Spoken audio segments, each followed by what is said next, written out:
Well, hello, sports fans. This is Athletics Chat 61. And again, we're in different parts of the world.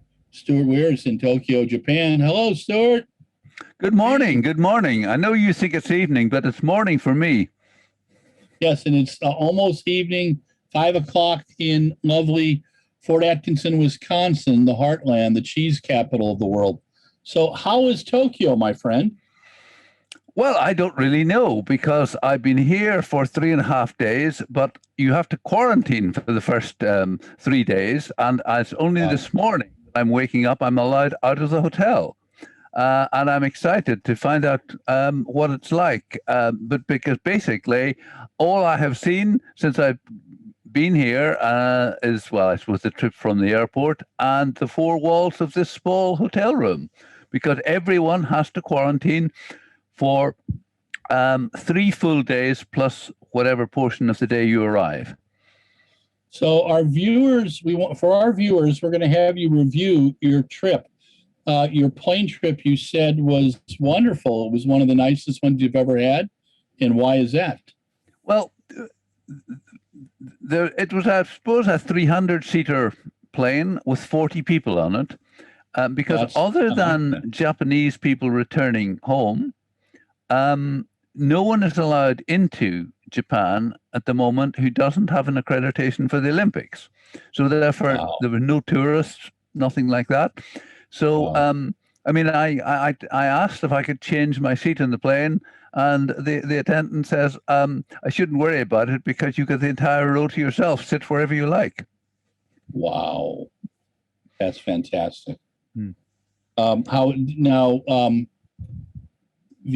then you said when you got, it was about 14 hours to fly to? Yeah. Okay. Yeah. And how do you do on long flights? No, I'm fine. Yeah, I mean, this was mainly overnight, so I just watched 3 movies and slept the rest of the time. So it was fine. I mean, there are an awful lot of hurdles to get over to get onto the plane, because the requirements of the Japanese authorities, you had to have 2, we call them PCR tests, which have to be tested in a laboratory. And one had to be done 72 hours before, and you get the results back. And you're supposed to download apps, but I found that I couldn't activate the app because some information was missing at the Japanese end. So in a way, the first sign was actually of relief to get on the plane, to meet the requirements of the check-in, because the airline was effectively working on behalf of the Japanese government. On arrival, it was very well organized. The announcement on the plane was, if you're Olympic, will you please remain in your seats until other passengers leave, and then you will be escorted through the arrival procedure specifically for Olympics. And so that meant that we effectively didn't go in any of the public parts of the airport, but we were just taken through a series of workstations. And quite literally, I would have stopped at 15 to 20 workstations with people either from the organizing committee, from Japanese immigration, or normal airport security, who wanted to check everything. Again, I think without exaggeration, probably 12 times minimum, my passport was checked by someone, checking my personal details against the records, against my vaccination certificate, against my negative COVID certificate, and each person just checking a different piece of information. And when that was clear, you then moved on to the next stage. You then had to have a saliva test and then sit for 20 minutes while that was tested. And I found myself in quite good company there, because Sep Coe, John Ridgeon, and Jackie Brock Doyle were all going through at the same time. So I was able to chat to them a little bit. And then once your negative test has come through, you move on to the next stage. And then the final stage is you get a stamp in your passport to say that you're allowed in, and you're given your accreditation. So that was the process. Then transport was arranged, sadly not direct to the hotel, but to a transport hub, and then from the transport hub, which meant that it was actually 5 hours from touchdown before I saw my hotel. Wow. But very, very thankful to be here. Good. And how are the rooms? All Japanese rooms are very small. Okay. There's no hanging space other than a hook or two on the wall, so you can't really unpack stuff. But it's livable. There's a nice desk where I'm sitting at. I mean, I might, if I could sort of wonder if I switch this around, you could just see a little bit of the room. But it is, there's my wardrobe. That's all I've got to hang my clothes. The bathroom, I'm on my own, but the bathroom you couldn't get 2 people into. It's so small. But then Tokyo is a very compact city, and all hotel rooms, even the really expensive ones, tend to be much smaller than you'd get in Britain or America, for example, simply because it's a large city on a small piece of land. So therefore, everything is skyscrapers and small rooms. Sure.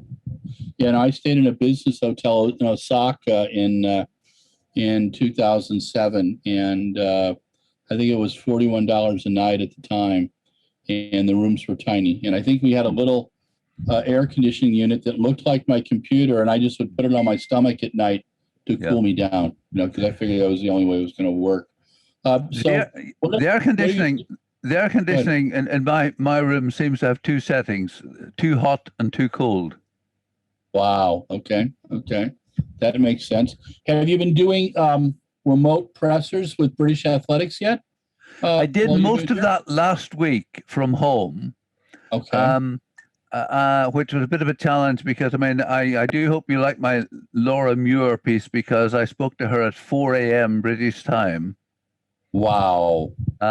So most of that was arranged last week so that the athletes would have a few clear days with no media. And one of the things which is different about this Olympics is that you're only supposed to be in the village a maximum of 4 days before you compete and 2 days afterwards. So the British team has been in a holding camp, as they call it, about an hour out of Tokyo, and they are now moving in gradually, some every day. Those who are not competing till the middle of next week will still be in the holding camp. Those who are competing in the first weekend will have moved in, I had an exchange with a coach who was saying that the first thing that strikes you with the village is how small all the rooms are compared to what they'd had in the hotel, but it's gradually beginning to happen. Now, a question, and I haven't read the article yet. Jody Williams, she's competing in the 400 and the 4x4, correct? The 400, yes. And then is her sister competing in the 4x4 pool too? She's in the 4x4 pool, and don't forget there are 2 4x4s, because there's the mixed as well as the. As well as the women's. Same schedule as in Doha, where the mixed comes before the individual, and the women's and men's 4x4 right at the end of the program, which raises an issue. I mean, like Jody said that she had opted out of selection for the mixed because she didn't want to run a relay before her individual event, whereas someone like Hannah, who's only there for the relays, is available to run in which either or both. And of course, there's a prelim and a final in both relays. So therefore, there's 4 races. So there's undoubtedly the British team, if they're confident in the prelim, will be putting in some of the less experienced runners there. How do you in doing your interviews last week and having written up the stories now, let's talk about some events and just kind of see where you're at with those. And let's start with the sprint relays. How do you see the men and women's British teams now? I think they're both medal chances. We have this tradition of doing well in the sprint relays, while person for person not being as fast as America or Jamaica. But as one of the coaches explained it to me, if you have got a runner who's perhaps half a second faster over 100 meters than someone else, if you can manage on your baton changes, perhaps to make up 2.2 of a second, because you practice, you can actually negate that half second advantage by doing 2 very slick baton changes. And unlike the US situation where you have the trials and then you decide who's going to be in the team and who's going to be in the relay team, we have a relay squad who've been in a normal year having practice after practice. Because the last year has been difficult to schedule relay practices, but certainly that's something they've been working really hard on. I know in holding camp in Yokohama, just outside Tokyo. So probably not. I don't think they'll run the times they've run in the past, but then perhaps not. Perhaps everyone won't quite run the times in the relay. Less practice, but I think in terms of our medal opportunities, we would definitely be looking for a medal in the women's and a chance in the men's as well. Okay. On the men's side, Reese Prescott is back. Is he in the pool? Yes. And what's his fitness level? Well, I mean, he made some interesting comments in his presser where he said that he had earlier in the year he had been about 25 pounds over his best weight because in the pandemic he had too many fast food takeaways. Yeah. Okay. And but that he's now shed most of the weight. But some people said it was a surprising thing to admit publicly that he was that he had been so far overweight. I mean, he is a sub-10 runner, but he hasn't done it for a while. So whether he can produce it is a great question. CJ Uja has been running well. He's another one who's gone sub-10.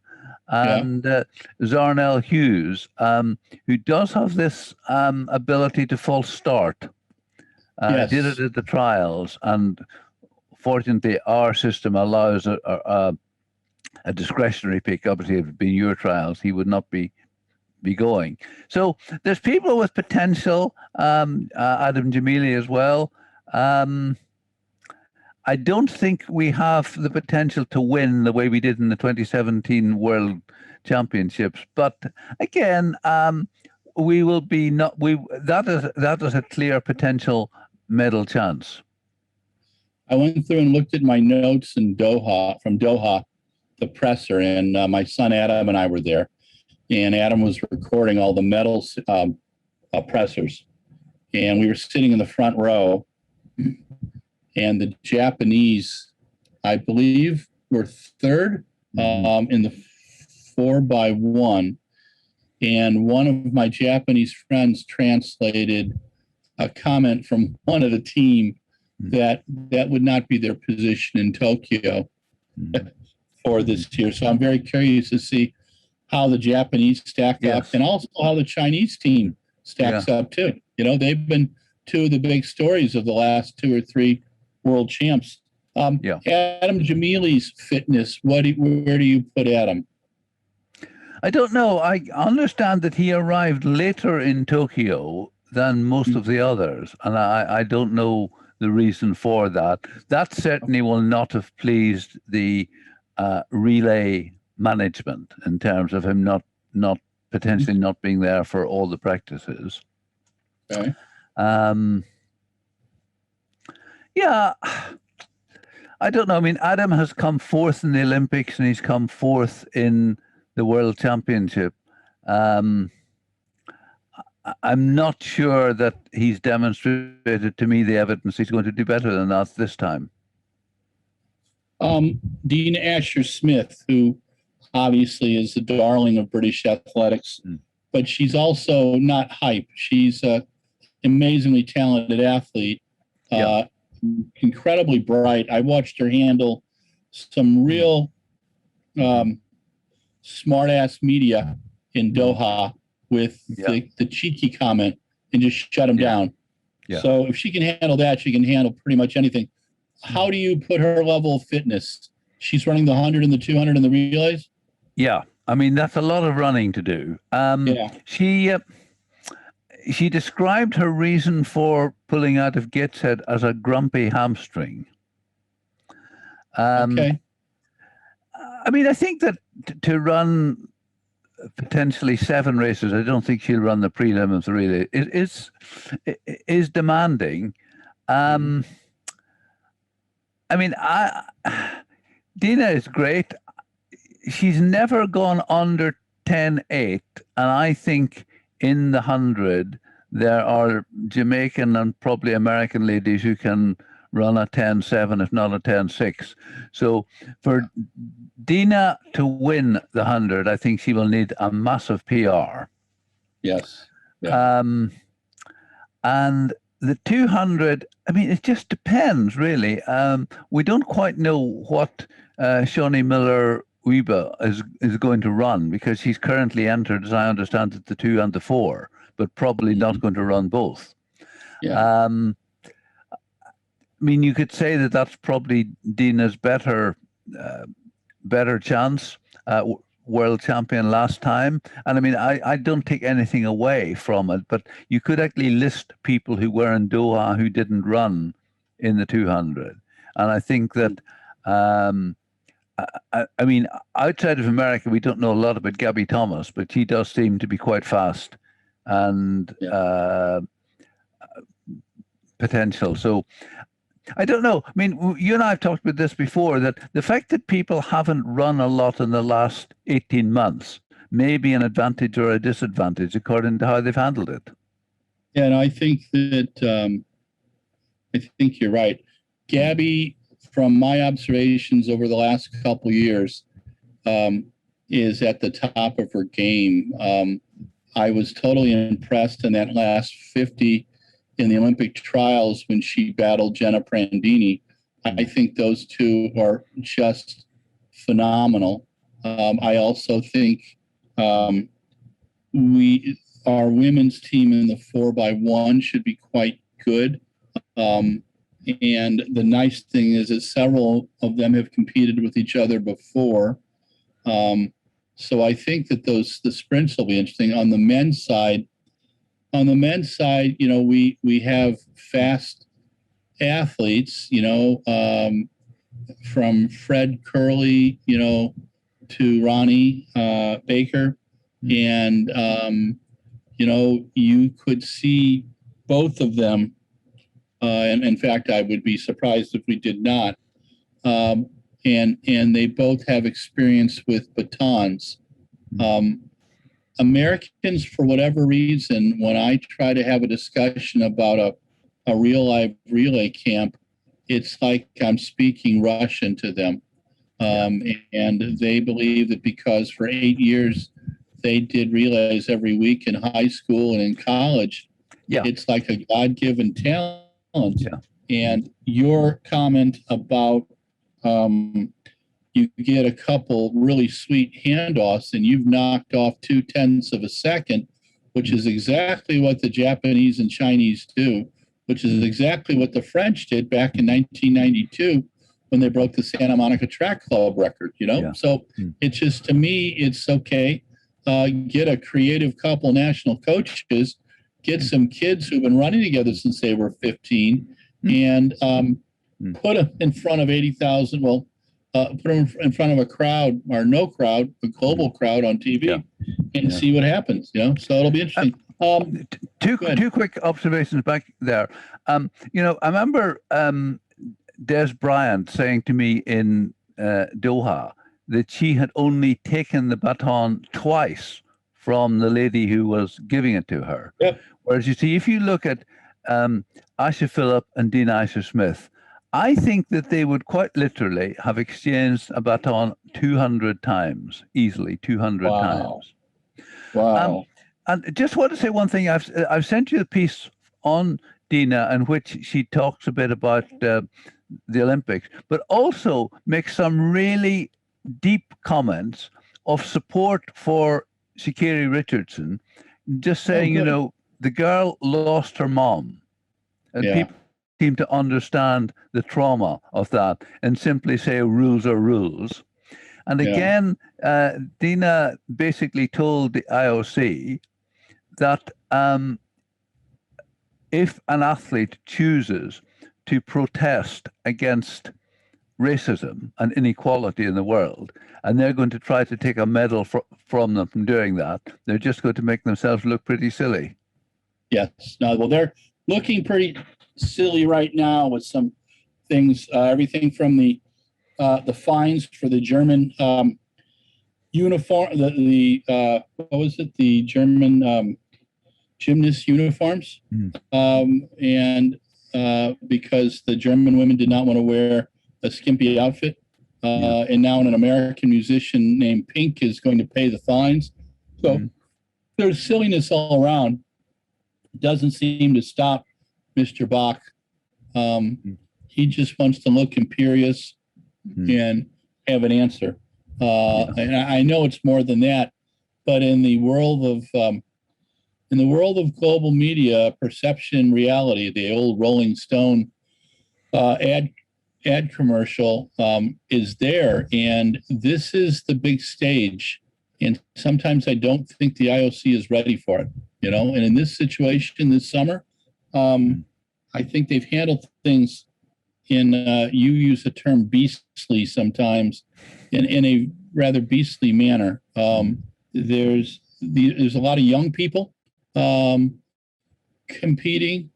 Again, Sha'Carri broke a rule, but her mother died, and it's just phenomenal to me how little appreciation there was for that.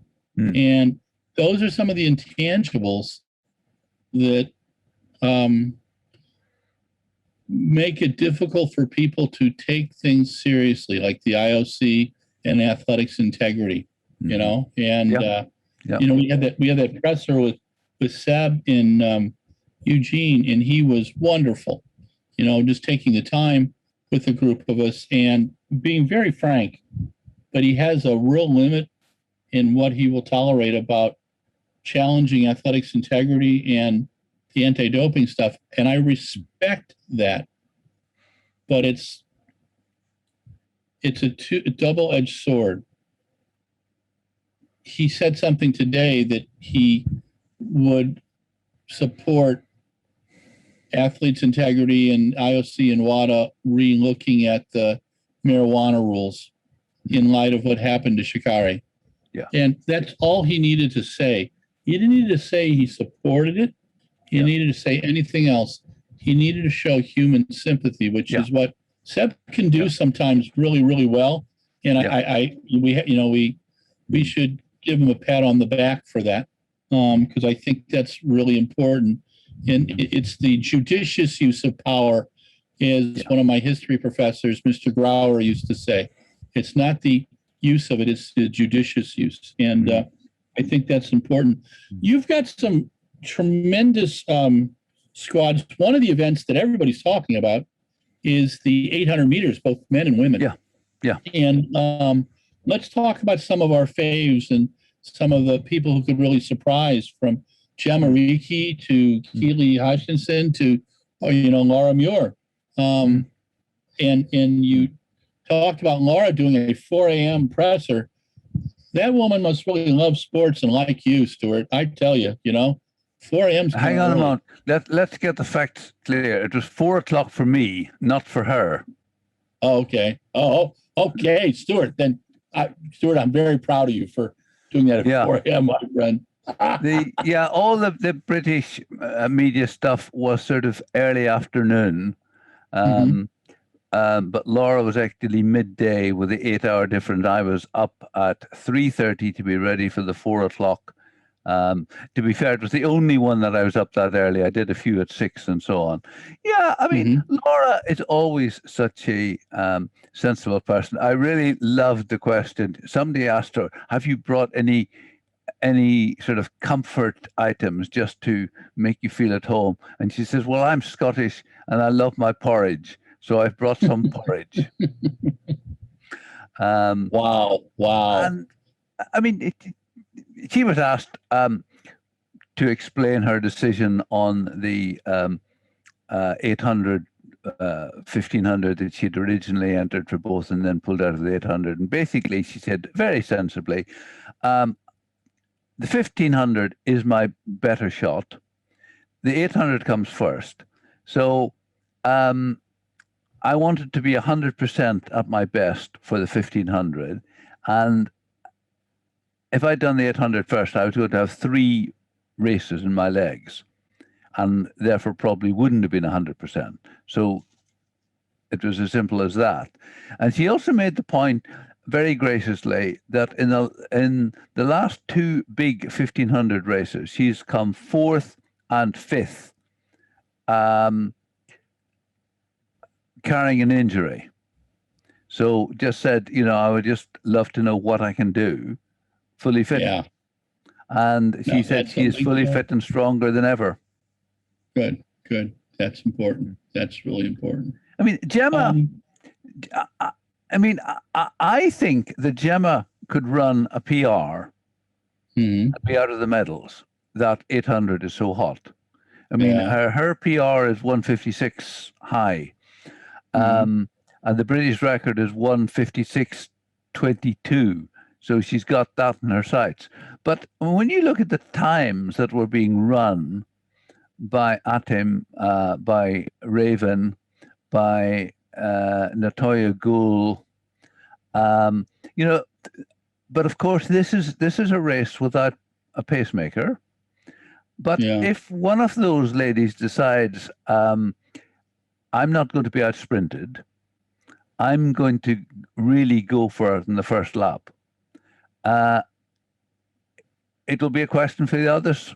Can they go with them? And I mean, you could see a really, really fast time, and which means that for most of the field, they're either going to have to run a PR or they're not going to be in the top 2.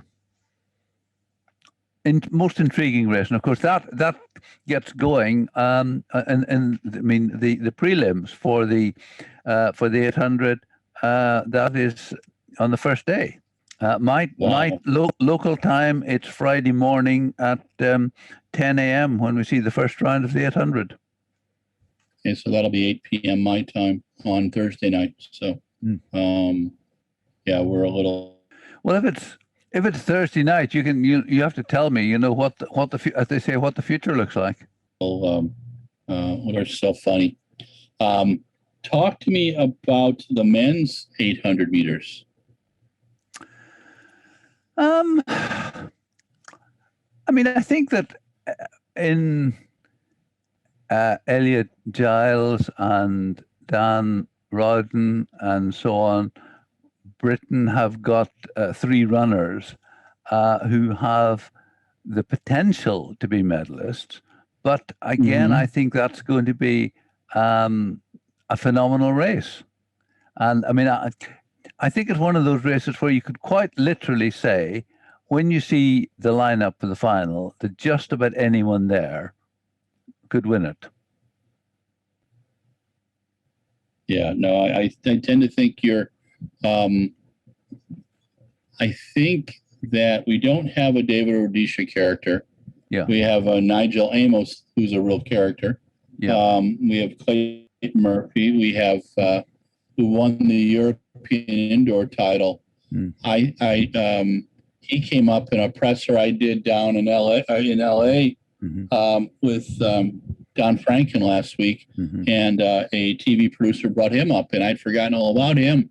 And then, is Adam Kajat. But I mean, I think the reality is that some of those excellent athletes that you and I have just mentioned will not make the final.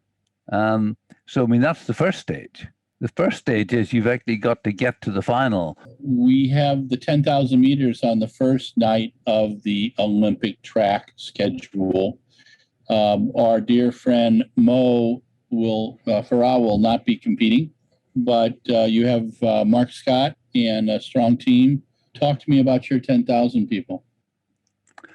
Yeah, I mean, I think that Mark will run a good race. I'm not sure I see him as a medalist.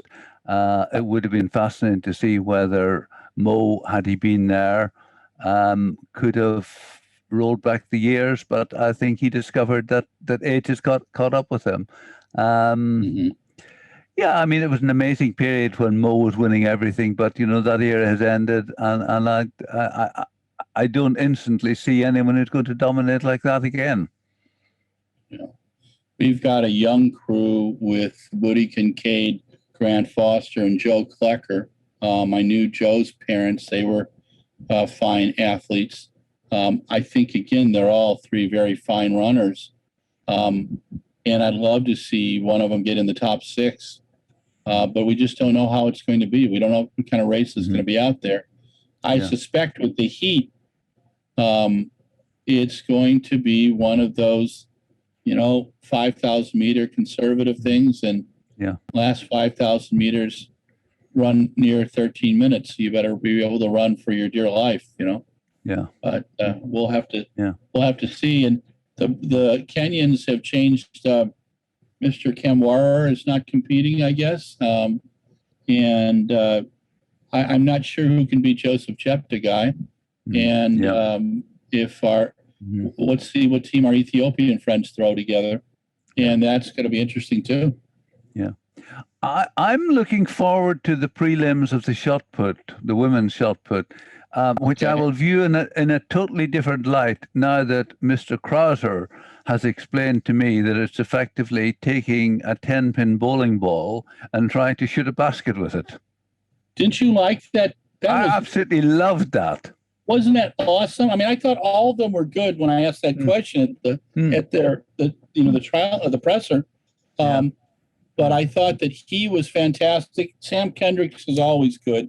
Yes. And it was fun to get Siobhan Harrison talking about it, because he's doing something that's hasn't been done since Jim Thorpe in 1912, competing in the high jump and the long jump. And he's got to do both of them on the same day, right? I think that's one of the things too. So that'll be I loved too his description that the high jump is the same as the pole vault, except without the pole. Yeah. Which reminded me as a child of a great line from the cartoon Yogi Bear, where Yogi Bear doing the pole vault used to say, "I could go even higher if I didn't have to carry the pole." There you go. Yeah. Yes, I still have my Yogi Bear sweater. So, some of us are really... Actually, I will throw an interesting fact at you. You're talking about doing the high jump and the long jump. Roderick Townsend, the Paralympic athlete, does both. And his wife is Tina Butts. Wow. Oh, that's cool. So an interesting jumping. I wonder what domestic life is like. A lot of jumping going on, you would feel. Stuart, that is a great way to end this second Tokyo chat. And we will reach out to you. So the competition starts local Friday, your time, Thursday, our time. And we will be catching up hopefully on Friday with you. And we'll look forward to your columns from the stadium. Stay safe. you're going to check out the stadium tomorrow? Yes. Would you please send us a couple pictures? Yes, we'll do. Because we love your pictures, and I'll be putting up pictures of your room and all your other thoughtful comments and BOMOs this evening. I'm going to get some chamomile tea and then get back to work because the doctors told me to hold off from the caffeine for a few days, you know. So I'm trying to behave, Stuart, and it just... trying to behave, that's a good one. It's rather difficult. And I will take to heart the thoughtful comment about perhaps muting me every once in a while. I think that's something that Michael should do. So, but thank you again, my friend. Stay safe in Tokyo. And this is Larry Eater and Stuart Weir. We are covering the Tokyo 2020 Olympics. Stuart's in Tokyo. I'm in Fort Atkinson, Wisconsin. And it is our Tokyo connection. So, Stuart, stay safe, my friend. Have a great day. Thank you. Hey, sports fans, Athletics Chat 61. This is the epilogue. This is a continuing part of our Tokyo breakdown. Stuart Weir has arrived in Tokyo. He spent 3 days in quarantine in his lovely hotel, about an hour and 50 minutes to get from his plane to the bus station, and then about an hour wait there. So about 5 hours between plane and getting to his hotel. He's been able to get out of his hotel once a day for a short visit to a local store to grab some milk for tea. He's been spitting in little containers to make sure he doesn't have COVID. And today he's headed off to check out the MPC and the stadium, and he will send us some pictures. We've got some stories that we'll be posting up this evening from him and from Jeff Benjamin. And we will have pieces every day from David Hunter starting on Friday and Justin Legat. David is our senior writer in the Midwest, and Justin is our senior writer in Kenya. And with our friend Stuart in our senior European writer in lovely Japan, and a group of photographers are working with us. And we also now have, thanks to Laurie Schutz, who's the journalism professor at Oregon, we have a group of young writers who worked with us at the Olympic trials, and 4 of the 6 will be writing for us during the Olympics. So we're going to be giving you coverage all over the place. Plus, poor Michael Deering, our editor, has to deal with me twice a day. We'll be doing a preview, and we'll be doing a post view of each lovely day of Tokyo. I'm going to be managing this remotely from Fort Atkinson, Wisconsin. Michael is managing me from Indianapolis, Indiana, and Stuart will be in Tokyo, and our other people will be where they're at. So it's the global village, you folk guys, and it'll be fun. Probably 10 to 12 stories a day, and some photo galleries when I'm, powered with caffeine. The time thing is very interesting. Most of the time I'll be watching things in Wisconsin from about 5 a.m. till about 8:30 a.m. in the morning. Then again in the evenings from about 7 p.m. till about 11. We'll try to cover things live Tokyo time. We have access to the IOC Media Council, which provides us with updated quotes and information, and our team of photographers should really be helpful as well. So that kind of clears up some fun stuff. I'm also going to be talking to a couple of our friends here with some to get some historical things on the Olympics on a daily basis for us too. So we should have some fun for you. Please pass it around to your friends. This is a big time for our numbers, and if people like us, it helps us down the road pick up sponsors. And when we get sponsors, that means that, we can actually pay our bills and hang around and tell even more stories. So at the end of the day, we're storytellers, and that's what we like to do. And we're glad that you support RunBlogRun. So today, what Stuart and I were talking about was just his a few days from London to Tokyo. He said his flight was magnificent. When you only have 300 people on a plane that sits about when you have 30 or 40 people on a plane that sits almost 400. you get a little bit of quiet. I've had that a few times when I'm traveling, but right now, as some know, Japanese nationals are allowed to fly back and forth out of Japan, but coming into Japan, unless you have an Olympic visa, you're not getting into Japan right now. We watched a little Instagram with Otto Boldman last week when Otto came from New York. I think he was coming out of JFK. There was very few people on the plane. So it sounds like the air travel is relatively safe.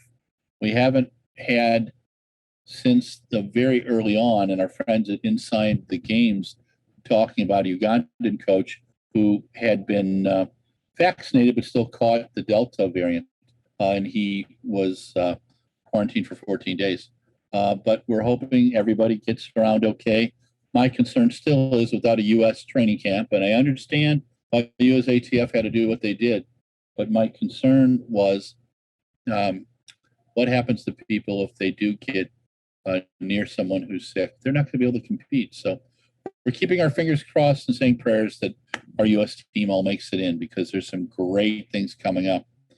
Stuart and I talked a little bit about the 800 and the 1500 and the relays and the differences between how the U.S. picks relays teams and how Britain picks relays teams. And as people who follow RunBlogRun know, what Stuart's job is to cover British athletics for us and provide us with coverage of a lot of the European meets. In a normal year, I will be at those meets and seeing Stuart. But since 2020, just haven't been able to do that. My last real great season over there was 2019. I did the indoor season on the World Athletics Indoor Tour, which is a lot of fun.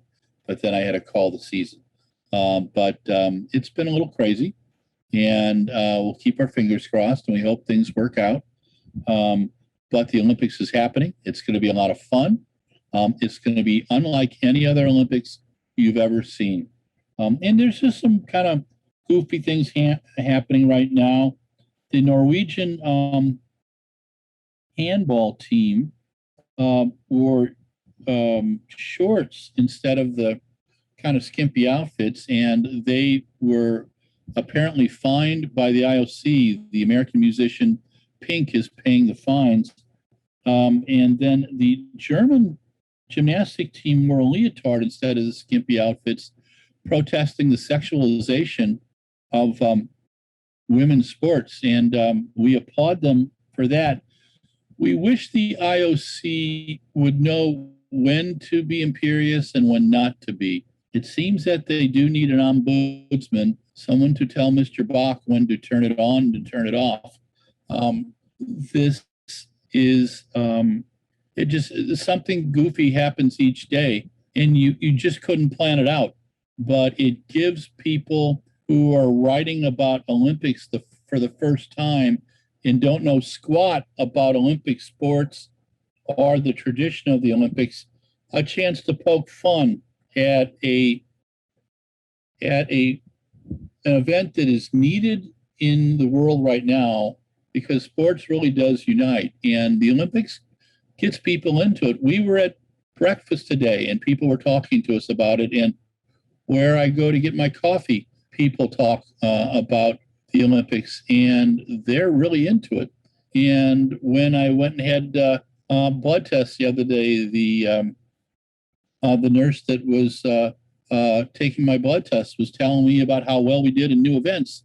And I was fascinated to hear the enthusiasm of just normal people and how much they like the Olympics. And it tells me how important it is, but it also tells me that the IOC needs to use their power judiciously.